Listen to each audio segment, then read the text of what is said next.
ma'am, we are at Startup Mahakumbh 2025. So, what are your thoughts on it?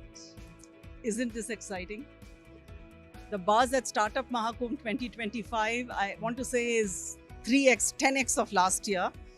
Ever since Honorable Prime Minister inspired us with his vision of Startup India in 2016, I think we've been on an accelerated entrepreneurship journey in India.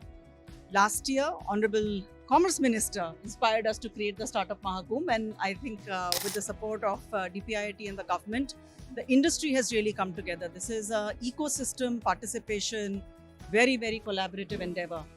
So I'm very excited to see the outcome.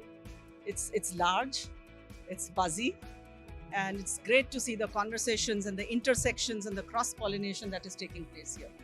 Ma'am, a lot of budding entrepreneurs are here. So, what do you think that they are setting the stage for maybe next decade in the climate tech sector? So I think some of the entrepreneurs that have talked to me have said how inspired they are to hear everyone's stories. They're also energized, I think, with seeing the support from our policy establishment. Because in India, we have a policy establishment that is recognizing startups as a core engine of economic and social growth.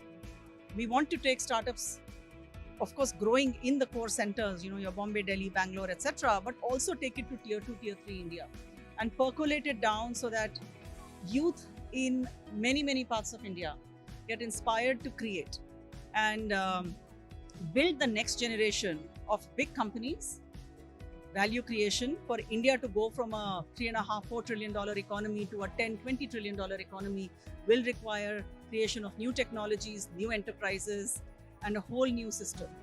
Ma'am, Avana Capital is an advocate of climate tech startups, and at the same time, yesterday Mr. Piyush Goyal mentioned the need for private partners to come and collaborate in funding. So, how do you see that opportunity within the climate tech sector?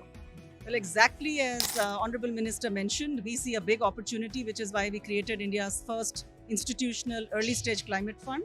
Climate for us is not just a label, it's actually a number of industries underlying it. So more important to focus on energy, supply chain, food security, new agricultural systems, advanced materials. So I think all of this is really climate. It's absolutely equal to the sum of all of these parts.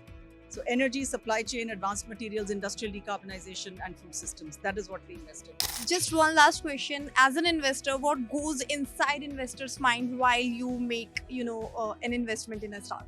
So we look for the transformational capacity of that particular technology and that team. So is this innovation? Is it defensible? What is the competitive mode? What is the competitive mode of actually this team, the quality of the team, and the business model? And is it a scalable business model that will create value?